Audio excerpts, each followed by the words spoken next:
right, test. Okay, I think we're good. So as you can see, this is all about starting a residency program, but I really do hope and pray that if you already have one or you started something, that this will also be genuinely helpful to you in kind of the way that we go about things, or even kind of zooming out, right? And providing a lens by how we examine what we're doing and why we're doing it. And so first off, I just want to point out a couple little things. We've got to get foundational in our thinking whenever it actually comes to starting or revamping or trying to better our residency program. So I argue right here that we just need a very, very clear definition of what we actually mean when we say residency program.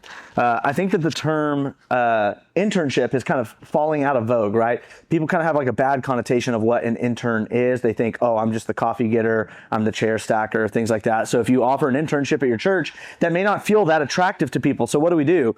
What we do have is an internship. We retitle it as a residency program, but often what we're doing is still just offering an internship. We're not actually offering a true residency program.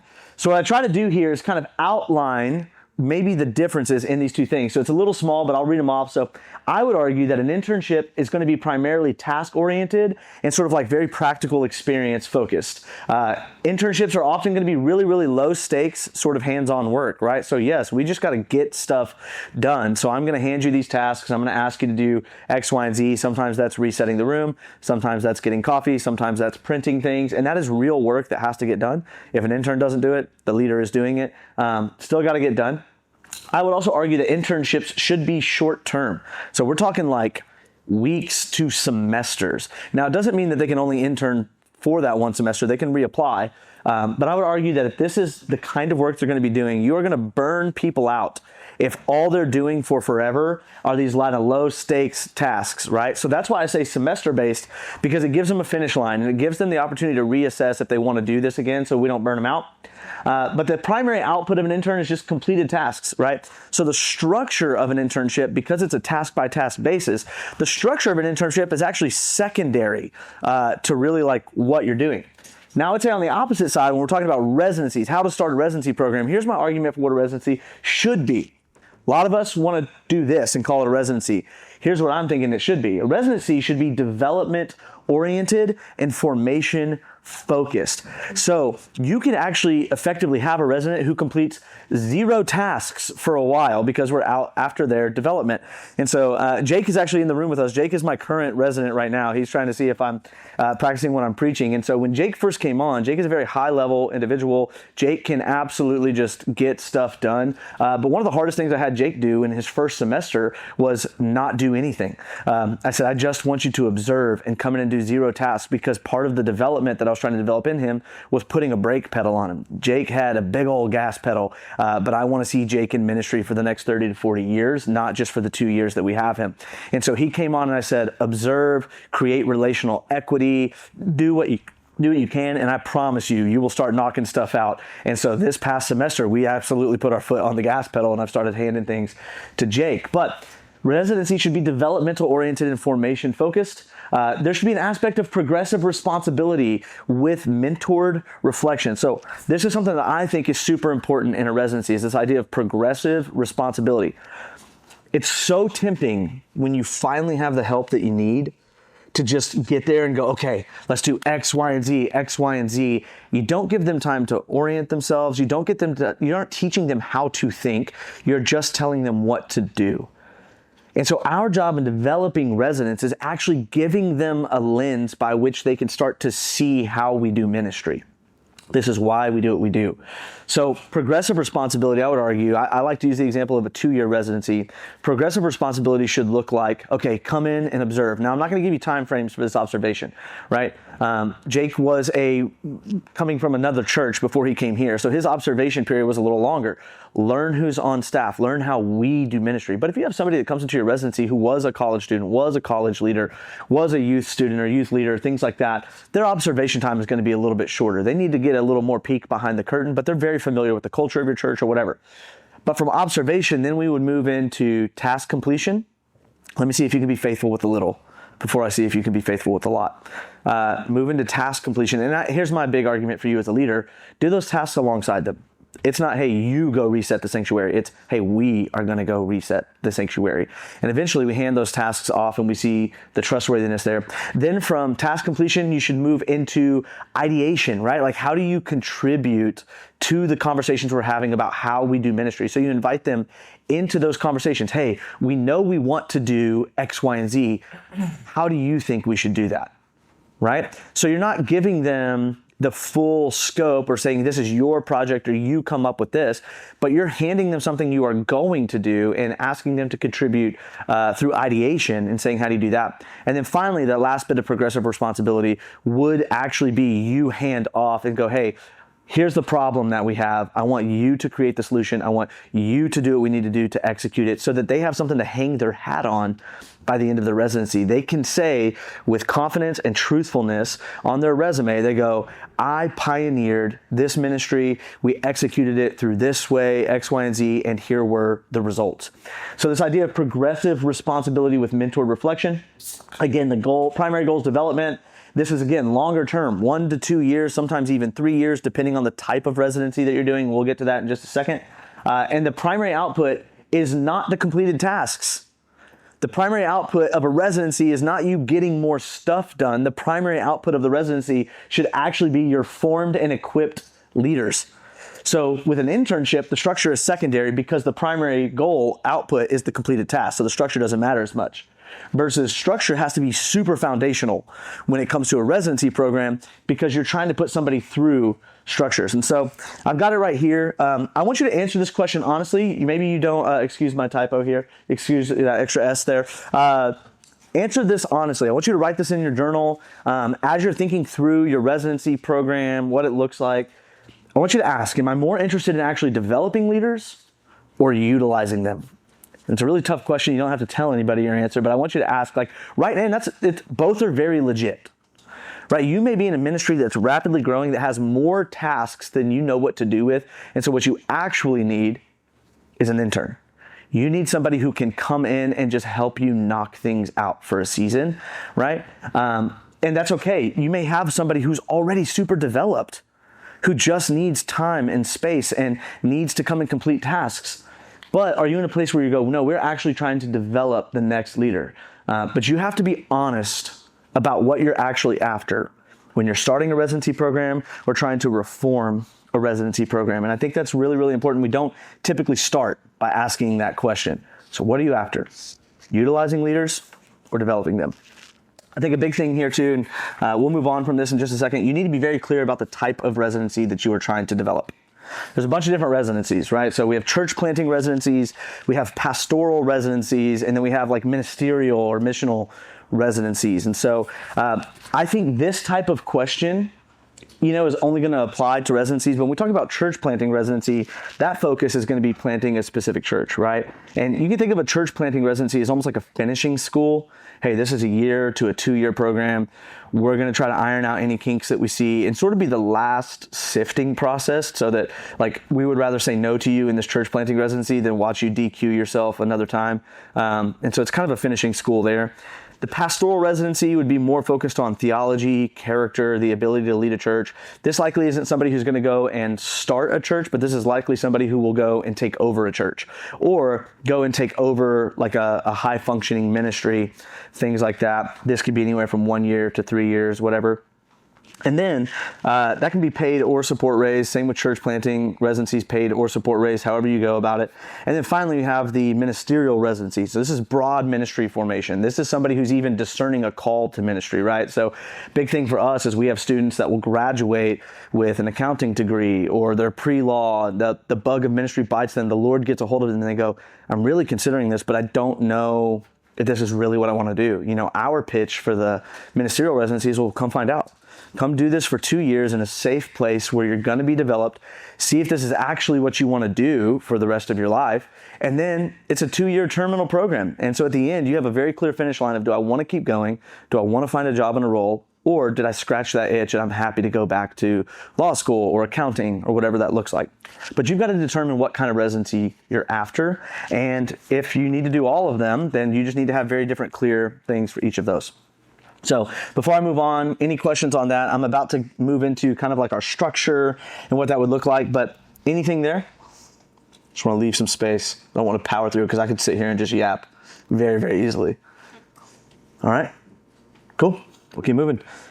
All right, so next, I'm talking about building the structure of your residency. So as you see here, I kind of have goals over content. So you've got, when you're building out the structure of your residency, it's very, very easy for us as like leaders and leaders of leaders to get really excited about content, right? Oh, I read the new John Tyson book. I read the new whatever book. I can't wait to have my leaders read X, Y, and Z book or watch this sermon or this series. And it's really, really easy to get excited about content. And we start assigning the content of the residency before we even know what the goal of the residency is. And so you've got to actually stop and determine, what is the goal? What are you trying to actually produce in these people? And let the goal determine the content, not the other way around, which is hard because the content is what we get really excited about, right? When we see something good, we read something good, we hear something good, we want other people to experience those things. We become salesmen for it. But as an example, when I was starting up and running a residency program, we had goals. We had 3 things that we wanted our residents to leave as. We either wanted our resident to graduate the residency program and be a minister, a missionary, or an all-in member, right? If you go through the residency and you decide ministry is not your bag, you're going back to accounting or sales, we want you to be the best member that your church has. So that was our goal: ministers, missionaries, and all-in members. So if that's our goal, what content do we need to put them through or put in front of them in order to create ministers, missionaries, and all-in members? So for me, the way that I determined that, I said, okay, I think there are 5 areas of life that apply to all 3: ministers, missionaries, and all-in members. So for me, that was biblical knowledge, right? You got to know the Bible. Absolutely have to know the Bible. That was theological understanding, right? What are the guardrails, theological guardrails? And those are different. We want to lump those together, but they're different. Bible was like, what's the meta-narrative of Scripture, right? What is God doing from Genesis to Revelation? Why these 66 books? What is the grand story within all the other stories, right? Then it was theology. It's like, what do we actually believe? Why do we baptize people as believers? Why do we share the gospel? What is propitiation? Like, how can you actually go into these conversations and theological conversations and be equipped? Then we had spiritual development as our third, right? What's not included in biblical and theological is, what are your actual disciplines? How often are you praying? How often are you fasting, right? How often are you giving? How often are you X, Y, and Z? So we sought to develop people in their spiritual disciplines. Then we also sought to develop people personally, right? So what does personal development look like? We would teach budgeting classes. Hey, you want to be an effective minister, missionary, and all-in member? You need to know how to manage your budget. Okay, so we would put our residents through budgeting classes. We would put them through even like interview things. Like, hey, we're trying to develop you. That was more on the professional side. But then the personal side too was like, hey, are you working out? What does that look like? So there's all kinds of personal things. The hardest part about personal too was it always feels personal. Everything else is, feels outside of yourself. But if you go, hey, this is how you come off when you talk like that, or you do X, Y, and Z, that just always feels personal. But we felt like that was super important to include. Like, we need to be able to develop you personally.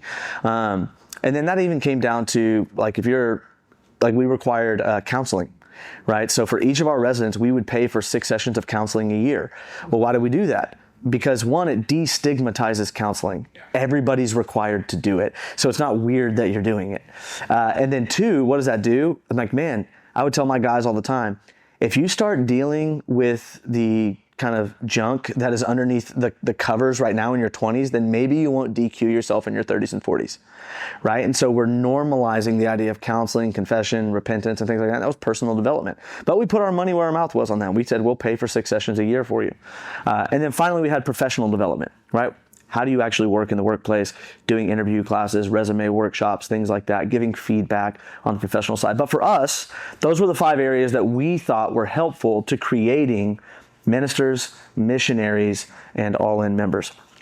And so you've got to determine what that is. What is the goal of your residency, right? So is it a church planter? Is it a pastor for the pastorless church down the road? Or is it a ministerial goal? And then from that goal, you determine the content, right? And so from there, after you have your goals, the goals will also determine your structure, right? So, okay, if I have an intern, right, or I have a resident who maybe people can be in college while they're a resident. Well, you're probably not sending them as a missionary or a minister yet because they haven't even graduated college. So maybe the structure of that is just a year. But if you're trying to send out ministers and missionaries and all-in members, it probably needs to be longer than a year. Right? If you're trying to send out planters, it probably needs to be longer than a year. So your goal is not only going to determine your content, it's also going to determine your structure. So what's that going to take?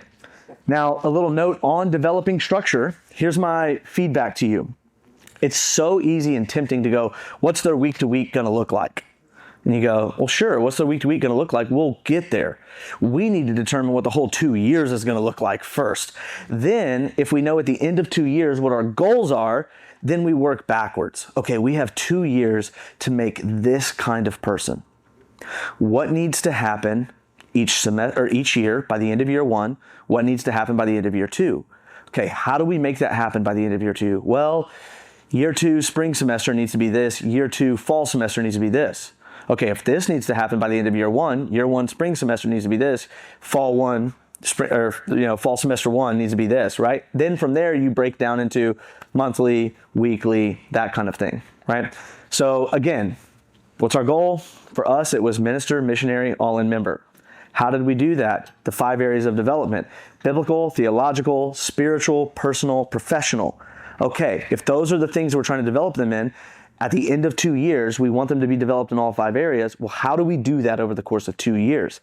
For us, what that looked like was, we're going through the Old Testament during one semester. We're going through the New Testament in a second semester. So by the end of year 1, they have read through the entire Bible, and we've had a 3-hour class over each book, right, or a collection of books. Then by year 2, we're going through theology, right? And so what does that look like? We are going through a systematic theology book of your choice. We're going through all of those by year 2. So you've got a full year of theology underneath your belt. And the nice thing about that process was, since it's a 2-year program, if you come in year 1, you're either starting with the Bible or you're starting with theology. So you could come in every single year and be starting with a 1-year curriculum, and it doesn't matter which one you start with.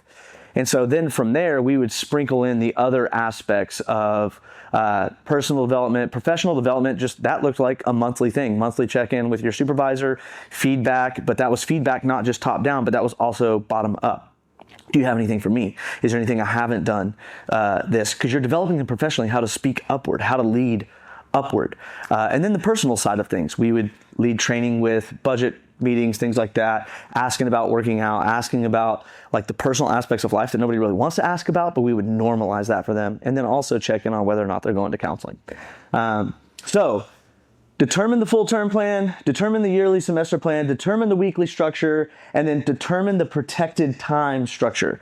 The protected time structure for us in the residency that I was running looks like a 4-hour weekly study hall as a non-negotiable. So now they've gotten so lax since I left. I found out they can study wherever they want, man. But when I was there, we had a room set aside and you had to be there.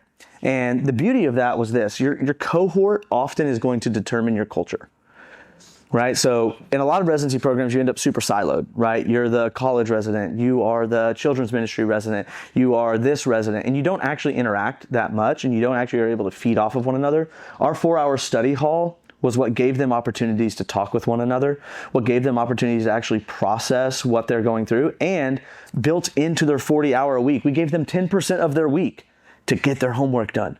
So if they came to our actual class on Thursdays without their homework done, I'd be like, dude, you're in trouble. You know, it's like, dude, we gave you a 4-hour time block. If you didn't utilize it, I can't help you. So provided an opportunity for accountability and development there as well. But then also gave me opportunity to delight them. I knew where they were going to be every single week for 4 hours. So I could come in and be like, yo, I brought donuts today. Or, hey guys, actually leave all your books. We're going to go do something fun, you know, and kind of delight them in that study hall there, because there was an expectation they'd be in the same place at the same time every single week. And so as the ministry director, I got to have fun with that as well, which was great. But overall, I'm just talking about break down your structure, break down your content more than everything. Any questions on that before we move on? Yeah, what's up? So we're with you now on biblical and systematic theology. Okay. We haven't necessarily pressed play too hard on a couple things yet. Yeah. And so this is I've had 1 year of developing our residency. Yeah. And in my mind, I'm thinking like, all right, first year residents doing biblical theology, second year residents building off of that, doing systematic. And I've just heard you say, we're just on a rotation. Yeah. Anytime a resident comes in, they're just coming in with a large group. Yeah. Has that been like, would you do that play again? I think so, for sure. Here, so I'll draw this out because I'm a very visual person. I think it's easier. So if you've got, the marker works. That's always nice, isn't it, y'all? So we've got year 1, year 2. I'm going to divide this. We've got fall. I'm just going to write spring, so you have to see less of my terrible handwriting here, SP. And so essentially what you would have come in, let's say that this is Bible, right? You've got... This is just the play we ran. You could do whatever you wanted. But because our residency was 2 years long, but we recruited residents every single year, we had to create a curriculum that you could come in the fall and not feel lost or behind on that specific curriculum. So the 66 books of the Bible curriculum would start fall, right? And then the theology curriculum the theology curriculum would also start in the fall. And so what would that look like? This would be OT, NT, so you're hitting, however many books per semester. You lump some minor prophets, major prophets get their own treatment, epistles and things like that get their own treatment. But essentially what we would do is if you go through this in your year 1 resident, by the time you get here, you're starting theology, you've got a little bit of a leg up, right? Because you're a year 2 resident, you've gone through the whole Bible, but now you're all on the same playing field because you've started theology together and it's all of your first time hearing propitiation, right? And then the opposite is also true. If you're year 2 and you start here, you get the theological basis, and that actually helps shade a little bit of how you read the Bible. So you have an advantage over the other, either way that you start, but you eventually end up pretty well-rounded in the end. I don't know if that answers the question. Yeah, it does. It does. But for us, it's like, that was one of the hardest parts when I was sitting down and developing the curriculum, thinking through, okay, a 2-year program where people start every single year, everybody needs to be on the same playing field in the fall. So that's when the new aspect starts. And so that's why we determine that on the yearly thing. Now, let me put this out there. Let me muddy the waters a little bit more. This is what we were doing before we partnered with a seminary. This is what we were doing when we were completely in-house. But eventually we led our residency because we realized our residents are raising a ton of money, right? Fully support raised residents. And I'll get to the financial aspect here in just a second. Our residents were fully support raised, but I just always wanted to be adding value to our residencies. I wanted our residents to think when they finish 2 years, and again, I'll get to this, I'm jumping the gun here a little bit. The number one recruiter to your residency is always going to be former residents, no matter what. It doesn't matter how good your marketing is. It doesn't matter how good your program is. Like, your program, frankly, could suck. Most of them do, honestly. Most residency programs are not great. But if your resident feels cared for and your resident feels developed, even if the system isn't great, but they leave better than they came in, they will recruit other people to the residency. And so there's just a reality. It's like your own name of your church will always have some coattails, things like that or whatever. But this is what we did before we partnered. And eventually this curriculum changed because we started partnering with a seminary where we were able to actually offer seminary level classes for seminary level credit at our church. And so what I did was we kind of set up this to where these classes were available to the entire church. And anybody in the church could take them, which was great. We had better, more informed deacons and elders and ministry leaders because they're taking Old Testament classes and New Testament classes and theology classes, but they had to pay for those classes. All of our residents get to go to those classes for free. And so we would cover the cost of that for those residents. And then by the time they finish the residency, they could finish their residency that they raised support for with roughly 22 hours of seminary credit for free, even though they raised a lot of money to do the residency. So all this to say, this is, you can set this up however you want. But for us, until we partnered, it worked really, really well. And the other nice thing about that is because it's cyclical, at first I was teaching every Thursday, essentially, teaching a 3-hour class over Habakkuk or whatever we were in at the time. But then once I had those notes, I could hand those off to other teachers, and we knew exactly what we were doing, where we were going. And so the further the ministry went, it was like, oh, Brandon's taught on this, before. Brandon taught on justification before. I'll bring him back in, whatever. And then it's also just fun for the residents to get other teachers and stuff. But that's kind of the curriculum we went with. Sure. Super helpful. Totally. Yeah. And so one of the things that I've been wrestling with is, we're about to go pretty hard on expanding and recruiting. Cool. And so part of my thought process is, specifically with curriculum, as we're defining it, is our current play has like a first year resident play and a second year resident play. Yeah. And so what I'm seeing there is, it doesn't matter if they're first or second, they're all doing the same play. Yeah. So in terms of curriculum, for sure. Now, the way our residency was set up, you would be a college resident or a children's ministry resident. And so roughly 30 hours a week, you are in your respective ministry, and that's where some development is taking in that specific ministry. But then 10 hours a week, you're with all residents, all in the same place, because at the end of the day, you want to be friends, right? You see it in your own church. If you've got elders, all the elders are besties. If you've got ministry leaders and that aren't elders, they're the ones who are besties. Like, people tend to be friends with the people that are on their leadership level. So the more camaraderie we could create between residents by forcing contact between them, the better our residency experience our residents would actually have. And so that was part of like mashing them together and creating a curriculum to where they're all studying the same thing at the same time. Because then when a subject is really hard or a book is way too long to get through in 1 week, there's a sense of, camaraderie amongst the suffering, or camaraderie amongst the learning, right? We're all like, oh my gosh, that's, and then it actually provides conversation content for them later, right? And that was even part of the homework. Hey, I want you guys to get together and talk about what you've learned, X, Y, and Z, write it down and submit it here. So the value was less in necessarily the quality of curriculum and more value in the experience that the resident has. Yeah, and at the end of the day, if you're trying to, it's why online school sucks, if we're honest. 100%. You know what I mean? At the end of the day, nobody really wants to do online school, but we also just can't afford to move for school, or we already have the job that we want. Yeah, and so then online school becomes a meal ticket at the end of the day. Like, I'm doing this so I can get the job I want or the raise that I want. We all know, though, in our hearts and in our minds, that embodied education is always better, because there's something about the embodiment amongst other people and the camaraderie that comes with it. And so the forced contact amongst the residents was one of the best things that we did, because otherwise they would never see each other. Our church was at the size where it was like, actually, if they didn't have study hall and they didn't have class together every single week, it's very easy for them to go weeks without seeing each other and just like getting their work done. And then you spend 2 years on staff with somebody and you both finish the program at the same time. You don't actually feel like you know them at all. Right? And that's a huge, huge bummer, because it's like having alumni at a school. Like, those are going to be the guys that help you get jobs later on.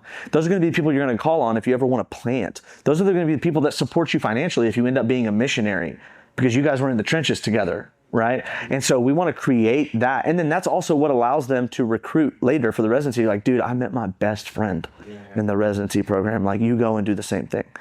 And so creating that forced contact with the curriculum aspect, again, back to what am I saying here, right? Goals over content. Before you even get to content, you've got to figure out the structure. So if the goal is to create people who are ministers, missionaries, and all-in members, and also, let's say, friends and good coworkers and things like that, then that's going to determine your structure. And then your structure determines what you actually have time for content-wise, right? But we get it backwards. Oh, I wanted to know the Bible, so we're going to go through every book of the Bible. We're going to spend 2 full years just going through every book of the Bible. And it's like, well, it wasn't enough for us, so we're going to have to speed run some parts of the Bible. And so what did we focus on? Not the intricacies of each book, but the meta-narrative of Scripture. What is God doing through all of the books? And that's what we focused on when we were talking about all 66 books of the Bible. And then we go to theology. Right? And what are the specifics? And then made that very practical. How do you apply this? So we did a lot of case studies with our theology. So it's like, okay, if so-and-so, you're meeting with so-and-so at this coffee shop and they're talking about they gave their life to Christ, but they don't feel saved. What aspect of theology does that appeal to? What can you appeal to talk to them? That's how we did theological aspect of the residence, is like bring it down to the ground.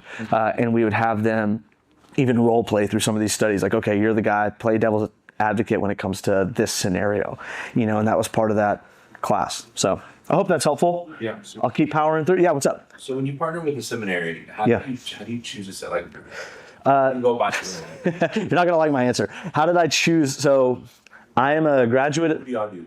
So I was a graduate of Southwestern, and I started my master's at Southeastern, and we ended up partnering with Midwestern. The reason we partnered with, I know, it's like I should probably have more alumni loyalty, but at the end of the day, if it's my goal as the residency director to serve and care for these residents, and I'm going to pick whatever is best for them. And so Midwestern has a wonderful program called the CLD program, which is Context Leader Development. And essentially what they're able to do through their undergrad program at Spurgeon College, you can actually take classes within your context, right, wherever you're at. So it looks like, are you at UTRGV? At a Breakout. Okay, so you're down south, nobody would have to leave. What you could do, as long as you have people on your staff who have a master's degree in theology or have the correct requirements technically to teach in their undergrad program, they can sort of make you an emissary of the college, and you can teach. I got a PhD from Midwestern. That's right, come on. So you could, but that's great. So he could lead and teach these classes, and basically, as long as you meet the requirements of what's required for their accreditation within that, you could teach on behalf. And then essentially anybody who takes that class, it's technically through Spurgeon College. But then what happens is, as they complete those courses, they can transfer those courses into the master's program as advanced standing. So for the resident who wants to continue and do their MDiv, then they can take those courses as advanced standing, and now they're 22 hours into an MDiv, and it costs them nothing. Right? And now it costs the church a lot because you got to set the time, you've got to teach the courses, you've got to do X, Y, and Z, but it is a real, honest to God, genuine value add to the residency. And again, I'll get to this in just a second, but one of the biggest problems that all residencies have is the exit ramp. We get really, really good at doing the on-ramp because the on-ramp is what feeds our own success. But what we're really, really bad at in residency programs and internship programs is having a very clear off-ramp. What do we do with you after this? That's why church planting residencies tend to be more successful than ministerial residencies, because church planting residencies, we know exactly what we're doing with you after this. You're going to raise a bunch of money, you're going to move to a new city, and this is going to be on your back, and you're going to get it done. But we know what you're doing, we know where you're going. But with a ministerial residency, the person who comes out of college with an accounting degree, does 2 years of college ministry, and is now only 24 or 25, a lot of churches won't even look at them for a college director role, right? Because they're only 24 or 25 and they haven't been to seminary yet. So getting them seminary credit, though, now makes going and finishing your MDiv a very real possibility, right? Because you're already 22 hours in. And so you can either finish online or go in person. That's a clear off-ramp. Hey, you know what you should do after this? Keep going. Finish school. And then after you get your degree, you get that meal ticket, churches will look at you. You'll be 2 years older, you're 26, 27 now instead, and you have your degree, and you have some experience on your resume. That's going to make you attractive. So that provided one avenue of an off-ramp for us, as well as shopping out. But we'll get there in just a second when it comes to off-ramp stuff. But yeah, that's why we went with Midwestern, because they were the only ones who offered the context leader development specifically for local churches. Southeastern has a version of it, and Southwestern has some sort of version of it, but theirs weren't as clean or easy to deal with, and I think had some cost associated with it. DTS does too. Yeah, DTS does too. A little bit. That's fair. You're good. I got opinions, so I'll hold them. But yeah, that program is just a lot longer and had a lot more requirements, but Midwestern does a really good job. Well, I'll say this: a lot of seminaries are following that. Yes, which I think is great, and I think it's honestly the future of a lot of theological education, because it is just financially untenable for the majority of master's program people to move. We're too established. We don't have this economy. We ain't got just money laying around. I can't just pick up and move to a city to go to school only and hope my spouse will work while I get through it. That's just not the financial reality of the majority of people. So education is either moving online, which we are now realizing sucks, and we want embodied education. And so if we want it embodied but we can't afford to move, then it's got to be embodied within the local church. So soapbox, done. Can you tell I worked at a seminary and ran a residency program? All right. So I'm going to move on real quick so we can actually fully get through. We talked about this a little bit. If you want more on this, I've got all of this built out onto why these were the 5 areas that I picked. I hit on it a little bit. I can literally send you the notes that I have. But these are kind of the avenues that we focused on in our development, and I gave you a little bit of those reasons there. gonna keep moving. So pipelines, this is super important. How do we actually recruit people? So if you're at a big church, you're at a very established church, pipelines are a lot easier. The reality is the majority of us are not at massive churches or anything like that. And so we just don't have great pipelines. And so I'm gonna hit super fast, but I've got a lot more expansive notes on all of these. But I just want to say, first and foremost, you got to build internal pipelines. So back to my very first page, like the difference between internships and residencies. The reason I think internships are so short, like semester-based or yearly based at best, is I think if you do an internship and you do it really well and you get people who you kind of test the water, you go, hey, are you good at following instructions, task completion, things like that. And when I say internship, I'm talking like 5 to 10 hours a week. Very low bar for success. Those are going to be your primary people that you're going to recruit into a residency program when you see them shine. And then you go, hey, time to make the big ask. Will you raise support and come work here for 2 years? And we're going to do our best to send you out. Building internal pipelines. So whether that's your leadership pipeline within your college ministry, whether that's maybe you have a deacon, like a really built out deaconship program within your church, and you have people that just naturally serve and are just like, they're natural leaders. It's where you're going to pull from first, but you've got to focus on building internal pipelines. Internal pipelines don't just happen within your church. And so that's something that gets ignored. We want to start the residency program because we know we need the help or we know we have a heart to develop, but we've never actually examined, do we have any internal pipelines that will actually fill this? And so if you want to start a residency program, what you might need to do first is start a leadership program. Or you might need to start an internship. You need to have the first sifting process happen, because what could happen is you start a residency, it sounds sexy to some people, then they get into it and you realize, like, my goodness, you are not what we wanted. Or, it's like you end up having to let people go and it's pretty tough. And so you got to build that internal pipeline. And so I bring that up to say, it's like before you start the residency, or even if you have a residency right now and it's really, really hard to recruit and you don't know why, start examining, okay, how are we developing leaders from the ground up? Because those are going to be the people that we bring in. I would also say external recruiting, stuff like this. You're going to come here, there's going to be leaders at other churches that are close to you, and that church may not have a residency, things like that. And you go, hey, we would love to have you, whatever. One great example that I've seen was I was working at a church at one point when I was running the residency program, and there were some great churches in town, solid, gospel-centered churches doing really good ministry, just didn't quite have the assets or the reach of the church that we were at. And so what would we do? We'd be like, hey, you guys have been trying to hire a student pastor for 6 months, but nobody will take it because it's just not as attractive or whatever. But you guys have this leader that's doing a great job. Send them over to our residency program. We'll develop them and send them back. So finding partnerships like that, where it's like, our heart is not to produce people for our staff. Our heart is to produce people that genuinely contribute to the kingdom of God. And so if you've got people but don't know how to develop them, you don't have the resources, they're just spinning their wheels, or you can't really hire them, we'll do our best to send them back. We've even had one of my favorite things that we would see to happen. We'd have residents come through the residency program, most often single, not married, or maybe at best newly married, probably don't own a house, things like that. But then we were planting churches and sending out these planters who needed a college director, who needed a youth pastor, and things like that. And we have these residents who were already on support. They're already support raised. And we go, hey, would you consider just reaching out to your support base and seeing if they'll continue to support you for a year or a year and a half while the church that you're going with becomes financially stable and can eventually pay you as a second staff member. But now you can be a real boon to a church plant and building up that sort of off-ramp there. So figuring out, that's like part of the reason I'm so dead set on support raised ministry rather than just paid ministry, because I think it broadly increases your off-ramps, right? I also think it greatly increases the top of the funnel.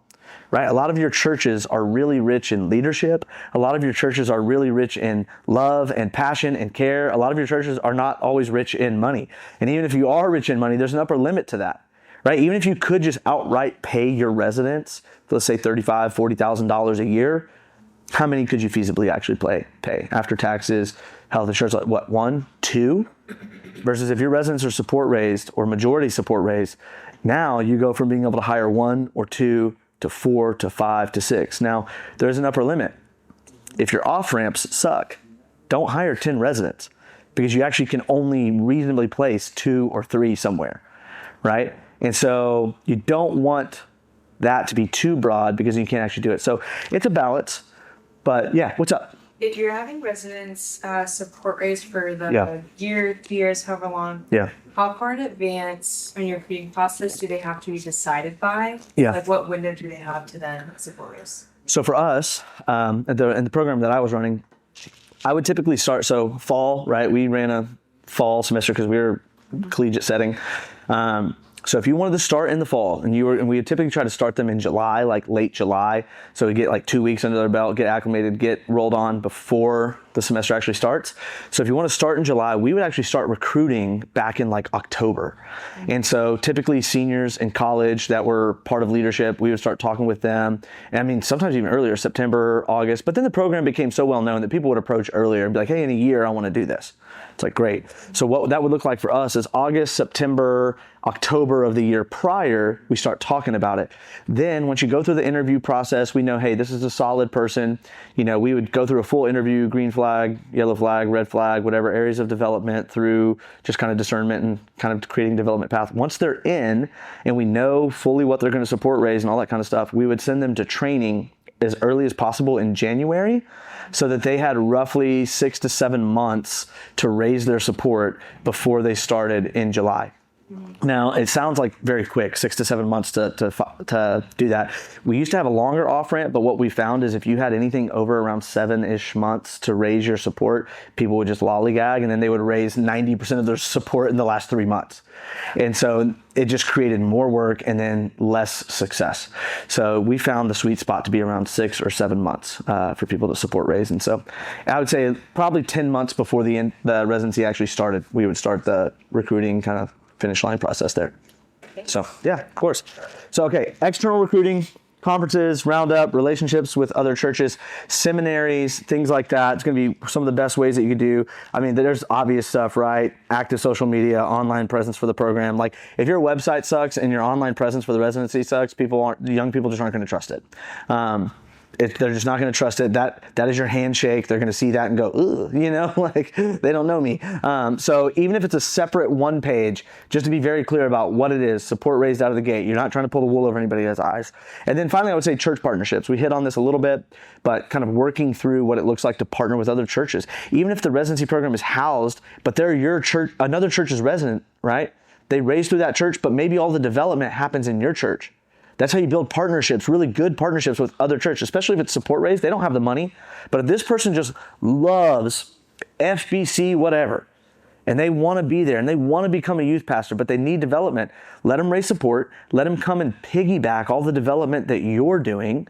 And now your church and that church are better connected with a partnership. And then when they're done with the residency, you send them right back. Right? And their work and what they do takes place there. But now you have a reputation for developing leaders, and people are going to hear that and know that and go, man, I want to go be part of that. So that's kind of pipelines. I have this here. When recruiting is struggling, there's some hard questions to ask. Is the program actually attractive? Right? Are we offering something people genuinely want? Or are we offering something that we think they should want? Those are very different. Right? It's like online school. Are you offering something people actually want? Or are you offering something you think they should want, right? Do we have a reputation problem? Have former residents had bad experiences? If they have bad experiences, right? If you have to ask this, if your recruiting sucks, if it's just hard, you just have to start asking questions, right? And it's so easy to point outward, you know, and be like, oh, there's too many residency programs in town, so we're just one of many. It's like, no. You can be the one that shines. You just got to ask good questions. And so do we have a reputation problem? Have they had bad experiences? Travels fast, especially in small ministry networks, small towns, things like that. And are we failing to place residents after the program? Right? Degree, when you go to seminary, the hope is that you get that meal ticket and now FBC, whatever, will actually look at you and actually entertain your residency because you've got the golden ticket, the MDiv or whatever, you know? But if you're not leveraging your relationships and your networks and your ability, it's like, if he would let me, I'd shop Jake out to everybody here right now. I'd be like, I'm finding you a job today, you know? Because I want people that come into being my college resident to know that there's a very real possibility that they get a job after this residency. But if your residents are consistently not getting jobs, either you're not training them well enough, you're not developing people who are desirable, or you're just not leveraging what you need to leverage in order to like get them to a place. Your reputation on being able to get people a job, super important. Super important. Like if people are graduating from Harvard and they just can't get hired, nobody wants to go to Harvard. But why do they go to Harvard? You think you're going to get hired if you go to Harvard, right? The alumni program is strong. So you just got to ask those questions. So then finally, sending, super duper important. We just talked about this a little bit. It's the most neglected step. It just matters so much more than you think. It's where most residency programs are weakest. Doesn't matter just for the residents, but for the long-term health of the program. If you're not sending people overseas, if people are just doing the residency and then having no clear sending, they're not becoming a minister, they're not going overseas, they're not being an all-in member. Like, if somebody goes through your residency program and realize ministry is not my bag, I definitely should just be an engineer, that is a W. That's a W. That's sending. That's discernment. That's them going, okay, if I stay in ministry, I will disqualify myself. If I go overseas, that is not my bag. I'm going to go be an all-in member. That is sending, right? But we've got to be very clear about what that is. And so we have to start these like serious placement conversations about where this person's going to go with 6 months left.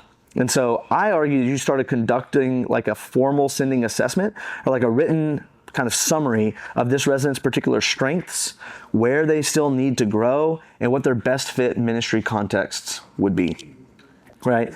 And then we need to actually help our residents articulate their story. Like, this is as simple as like, hey, let me see your resume before you start sending it to people. I remember, I'll never forget, we had a resident who was like arguably our best resident one year. I'm talking like she was lights out, would have hired her in a heartbeat if we could, would put her anywhere, recommend her to anyone. Girl could not get a job, could not even get an interview. And it took me way too long to realize I had never seen her resume. And I said, just show me what you're sending people. Oh, no. And I see her resume. I was like, oh my God, I wouldn't look at this either. And she's like, what? It's cute. And I was like, it is not cute. Let's redo this. Lo and behold, less than 2 weeks later, she had like 10 interviews. Right? And so it's little simple things like that to where now she not only feels really cared for and developed even at the tail end of the residency, but she got a job. And we could point and go, she got a job. Look what this residency did for her. And so then finally, I would say you have to celebrate sending publicly and liturgically when possible. So what does that look like? We're celebrating, we're sending them out. This person's going to be a missionary. This person's going to work at X, Y, and Z church. This person decided that they're going to go be the best freaking accountant the kingdom of God has ever seen, and we've got to celebrate that because one, it gets the program in front of people. Two, it shows people this is developmental and this is even discerning. And then three, at the end of the day, like it is theologically informing, like we are a church that develops people, which is a really, really big deal. So you've got to build your off ramps within your program. And then I just want to get this out here. I've got 6 more points that I could talk about, but I want to leave time for questions because I feel like that's going to be the most helpful. This is my contact information. I put this up here because I'm so serious. I would love to talk to you. If it's a Zoom call, if it's a phone call, my heart is to see leaders developed. I say this all the time. The absolute last thing that we need right now is less young men and women in ministry. The average age of the pastor is creeping up very, very quickly. And there are many churches that do not have pastors to replace the pastors that are retiring. We absolutely need an influx of young people in the ministry. And I truly think that in our current economy, our current state of things, the only way that's going to happen is if the church actually steps up and begins developing leaders more frequently. So I'm going to power through in like 5 minutes, 6 really critical points that I just don't want to miss. I think 1, compensation and financial stability. So you have to make sure that your residents understand why you're support raising. You have to, because a lot of the perception of the people they're going to support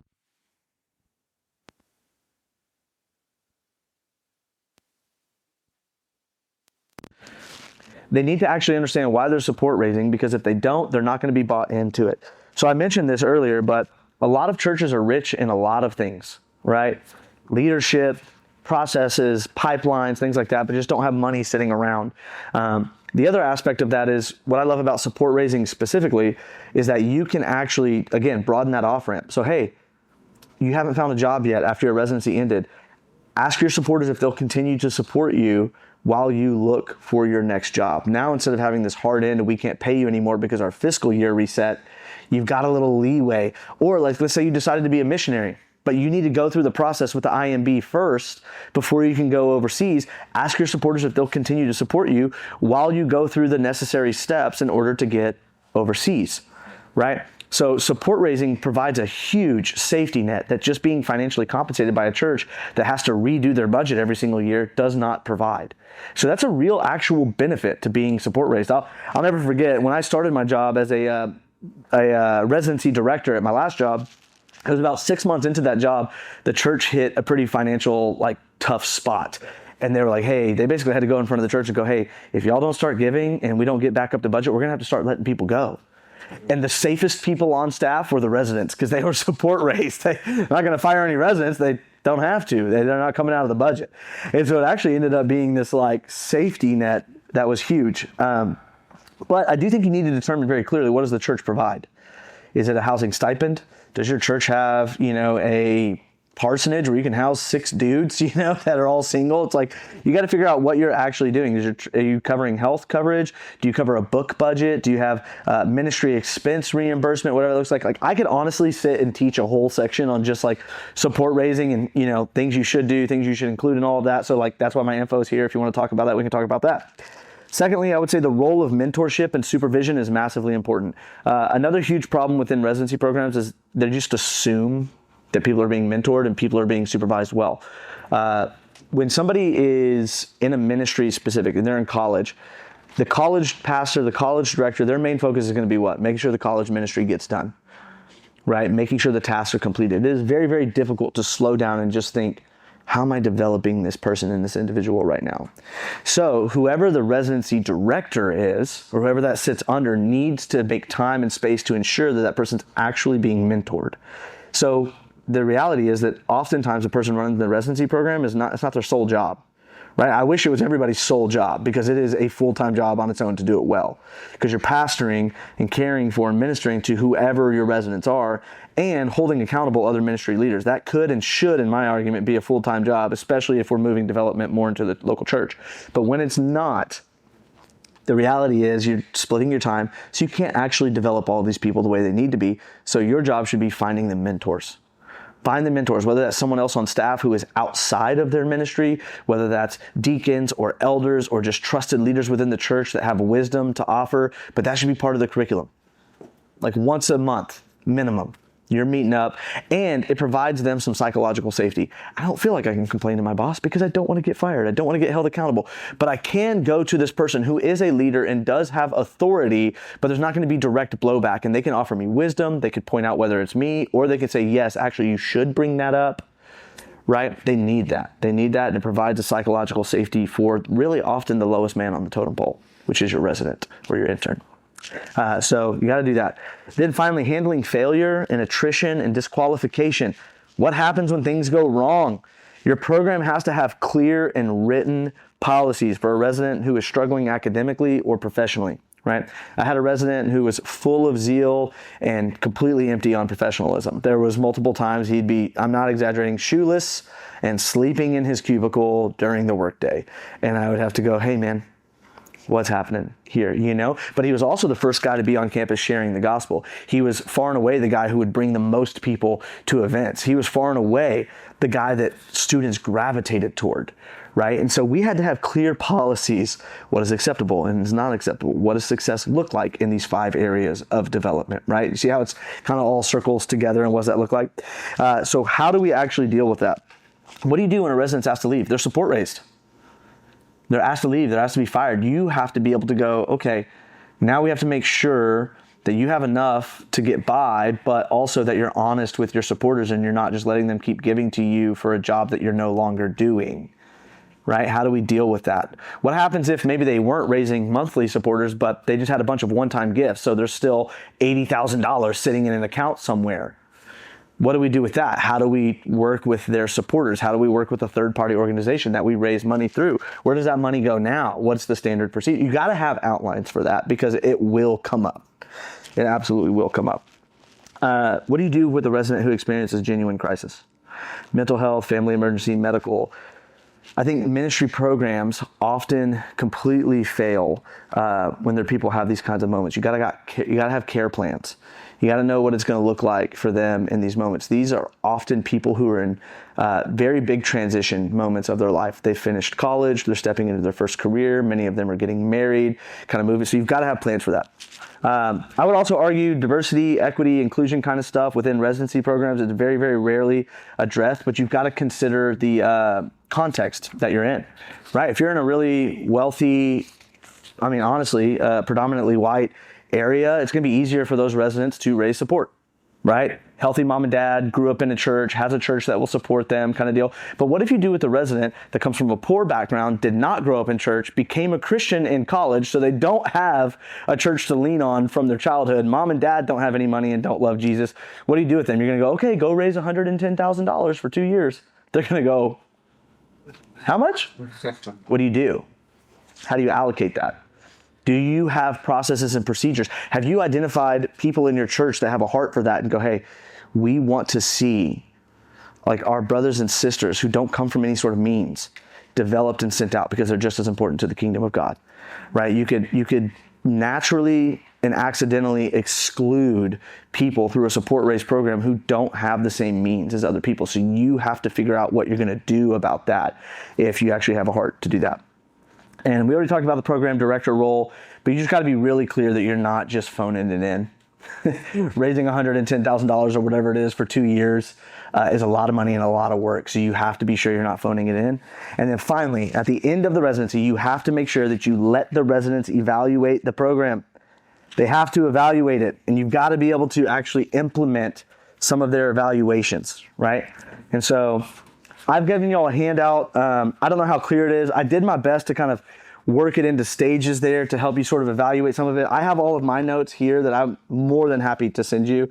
It's 14 pages and way more than I actually talked about. But this is something I'm really passionate about, and I would love to help out in any way that I can. So we've got I think we're right on time. I don't know when the next one starts, at 4:15? 4:30 is the main gathering. Okay, so I'm happy to answer any questions, anything specific that y'all have.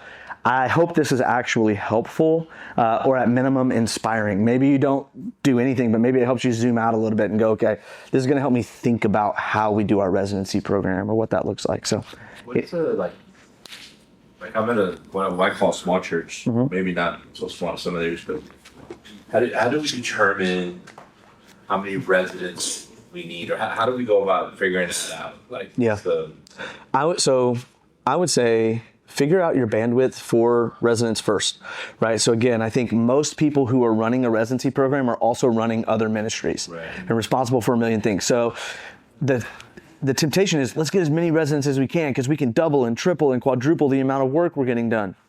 But if it's meant to be developmental, you got to ask how many people can actually develop, right, at minimum. So my first thought is, I would say as much as you can, try to have a minimum of 2 residents because you need some camaraderie there.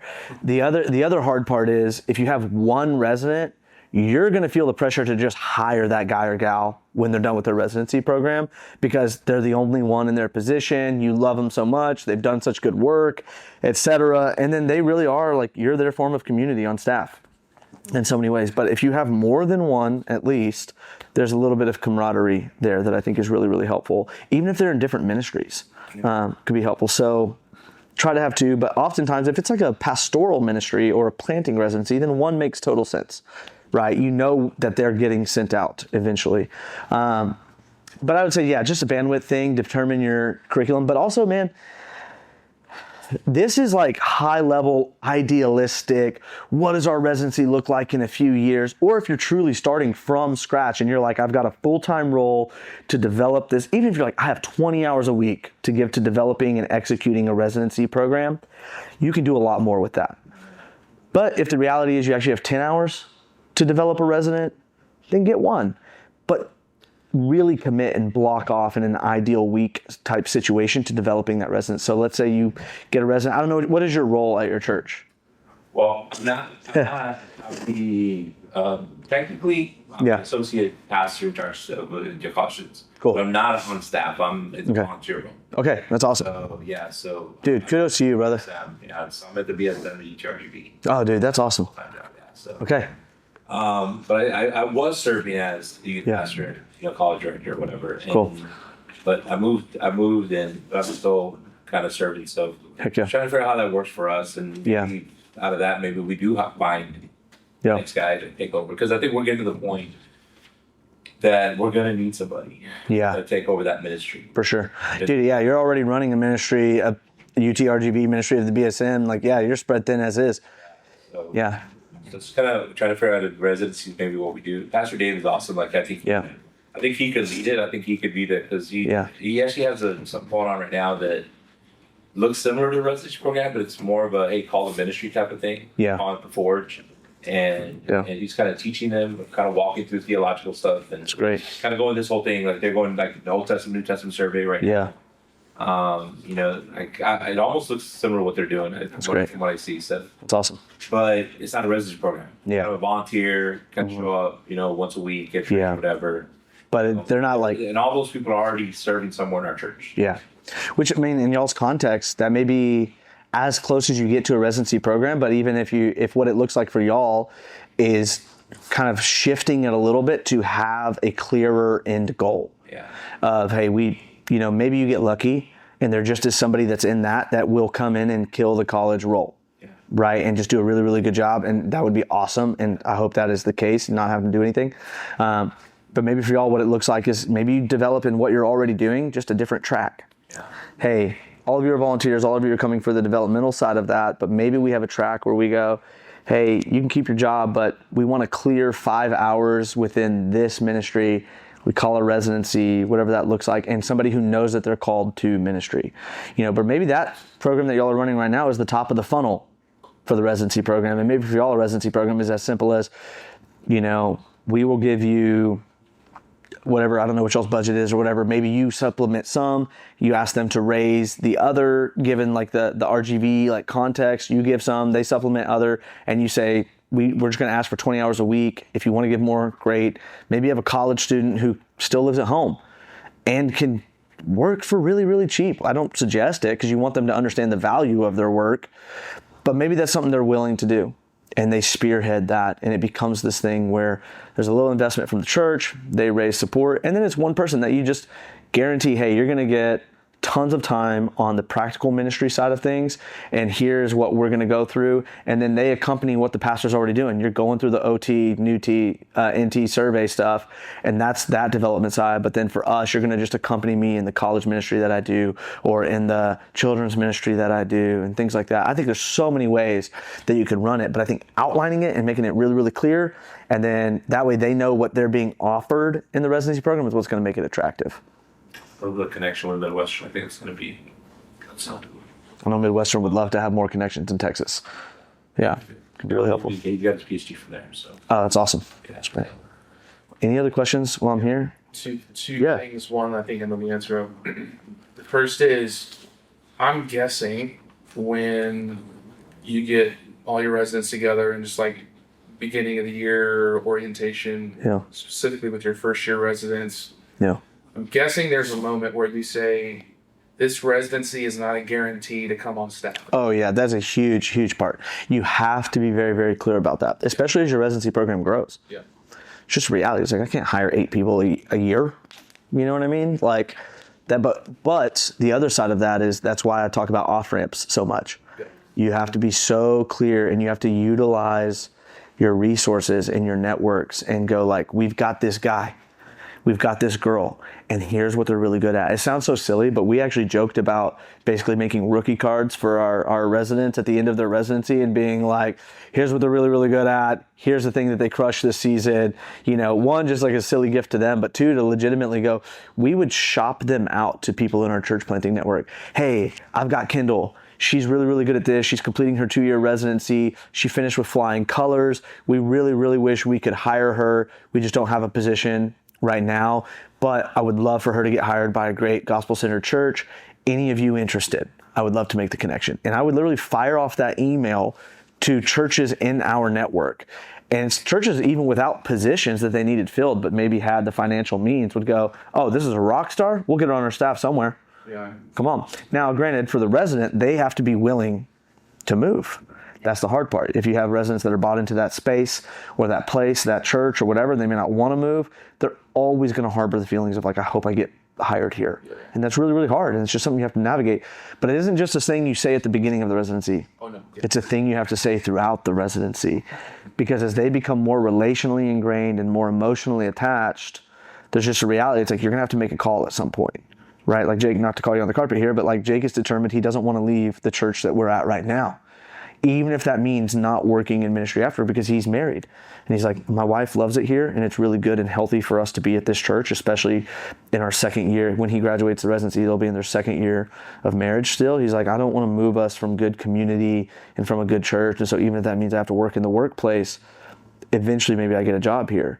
But that's a call that he has had the maturity to make for himself, right? Because I've had to constantly remind him I cannot promise a job at the end of the residency program. But what that does is it forces that decision on the front end. And it's like, okay, you have to make this call for yourself. Are you willing to pick up and move for this job? Or are you going to just take the development, stay here, stay faithful, and hope that something opens up in the future? Yeah. You know? Second question, and we've had this issue just starting this year. I don't know about the past, but currently 2 residents in support raising mode doing a fantastic job, but specifically their parents / immediate family have really pushed back on the support raising factor. Yeah. Because they have their own feelings about churches taking advantage of college students and things like that. And so, Yeah, for sure. Which I understand. For sure. One is an Episcopal family. I don't think the Episcopalian Church has support raised positions. No. So it's unknown to them, unfamiliar, and it's new. How have you navigated specifically helping potential ministry partners, support raise partners, themselves understand and navigate giving money to a resident, a church? Totally. Yeah. So here's a couple of ways that I would always pitch it. I would say, one, every single person that works at a church is support raised, right? My job is technically support raised. Sure. The church cuts my check, but if people stop giving to Paradox in Fort Worth, then I stop getting paid, right? The only difference is the resident is asking someone directly to support them directly, right? But on a Sunday morning, one of our pastors stands up and say, hey, we respond by giving to the mission and kingdom of God, and then people give, and that's how I get paid. So the idea of being support raised is not a new idea or a foreign idea to the local church. Everybody in the local church is support raised. And so I think that's one big caveat. The only difference is residents are asking directly from their contacts to support them. So one, it feels not normal, but it's an extremely normal thing. I think 2, I always point to missionaries. This is what missionaries do. Yeah. Missionaries, when they're going overseas, and nobody seems to balk at that. The other thing is I use the same pitch. I go, listen, there's just a reality. It's like we probably have enough budget to hire a resident. You know, we could hire 1. We can't hire 6. Yeah. We don't have that kind of budget. But we can hire 6 and we can develop 6 if they support raise. Yep. And so for us, it's not about having task completers. It's about actually trying to develop people. If we just wanted task completers, we would just pay for task completion. But we actually want to start a developmental program, so that requires that we just don't have the funds for that. So if you want the development that comes with this, come and do it. I also point to the majority of our residents are post-collegiate residents, and I'm like, listen, mom and dad had no problem paying a lot of money for you to go and get developed in college. The real problem doesn't lie with their problem with support raising. The real problem lies in they don't see the value in the development. So that is why I hit so hard on you need to know what the value of your residency program is. And you need to do everything you can to add to the value of the residency program. And I think this is made even more clear, which I think is so funny, is our residents would struggle to raise support, right? Mom and dad would be unsupportive. The moment we were able to say you will get free seminary credit, parents were like, yeah, I'll pay for that. Yeah. Because in their mind, even though it's like, I would argue that the curriculum we were teaching before we partnered with Midwestern was on par and as good. And it's the same teachers. Yeah. It was the same people in the local church teaching the same things. But the difference was when a parent hears, oh, you're going to do this for 2 years and you're going to come out of this with 2 years worth of seminary credit on your way to a degree. Now all of a sudden people will give to that. because they understand the value of school. They understand how school develops. And so now, all of a sudden, it's not as big of an issue. Do you provide like promotional material for incoming residents to use and For sure. Even if it's a one-page outline, what are the benefits of the residency program? What are you gaining? How are we developing you? That's why at the beginning I'm saying you have to be clear on what you're developing. You got to know what your goals are, right? Like, this is the discernment process. We're going to develop you biblically, theologically, spiritually, personally, professionally. This is what each of those looks like. This is how we're going to do that. Here is the schedule for 2 years of everything you will be learning. Here's all the classes you're going to go through. Here's all the books that you're going to read. Here's the mentor you're going to meet with once a week. Now, all of a sudden, when that's outlined on a piece of paper and he goes, look, mom and dad, I'm not a crazy person or joining a cult. Right. They go, oh, yeah, okay, there's actually a lot of value here. I wish I would have had something like this. And then coaching the support raisers to go, listen, put it in terms your parents can understand, right? Your parents did internships for their accounting job. Your parents did internships for their sales job, right? It's like, mom and dad, I never did a internship for ministry. I didn't know I wanted to do ministry until I was a junior or senior in college, and I was too deep into my finance program. So I need to go and do something that's actually going to prepare me for this career. And it stinks that you have to coach your students. Like, we've separated it, but one of the things I talk with our college students about all the time, I'm at TCU, dude. They are the most success and career-oriented students I've ever met in my life. And I have to stand on stage and tell them all the time, ministry and missions are legitimate career options. And now all of a sudden, they've never heard the word career and ministry coupled together. They've never heard the word career and missions coupled together. So you have to coach them to talk to their parents like this is a career. And this is something that I'm doing that develops me for a long-term career. And it's like, well, why is it support raised? Well, why did I do a free internship for my business fellows program for a whole semester? All I did was add shareholder value and go to all these marketing events. I didn't get paid a lick. Now I'm just saying, let me raise support and actually get paid for this so I can do this longer term. So you have to coach them to put it in terms that their parents will understand. You have to make very clear what the value of the program is and outline that so that parents understand it and that people understand it. And then that's going to make it easier for them to support raise. Like, this is what I'm going to get out of it. And then, just like I said, add as much value as you can. And so one of the things that we required for our residents, I didn't even include this, but we required that all of our residents over the course of 2 years would go on an international mission trip. Yep. And so we would include that in the amount of money that they raised. And so they would never see that money in their paycheck, but there was a separate $1,500 bucket that they would raise. And then we would supplement through our budget. We'll cover the other $500 or $1,000 that it takes to get you to wherever. But they could say at the end of 2 years, I will have been on an international mission trip and explored and thought through the idea of long-term missions for my life. So make the value clear, coach them to put it in terms their parents understand, talk about career, longevity, all that kind of stuff. So, super helpful. Helpful? Man, can I just pray for y'all really quick? Super fast, we'll get out of here. God, you are so kind. And God, I do pray and selfishly hope that this type of development moves back into the local church, God. I honestly believe that so many seminaries exist because we failed to do our job as the local church at some point. We've outsourced the work that you have given us of raising up Timothys and Tituses and Phoebes. And so, God, I pray that that work would return to the local church. And God, that we would partner well together, that we would develop young men and women to see the church thrive again. Lord, we love you. We pray all these things in your name. Amen. Amen. Amen. Hey, thank you all so much for being here. I appreciate y'all big time. I hope it was genuinely helpful. Again, contact info's there. Hit me up, whatever you need. If you want these notes, you want to hop on a phone call or a Zoom, you want me to talk to some lead pastor and try to convince them why this is worth time and budget, you want me to tell them why they should kill off other programs and allocate money toward this, I'm happy to do any of that. So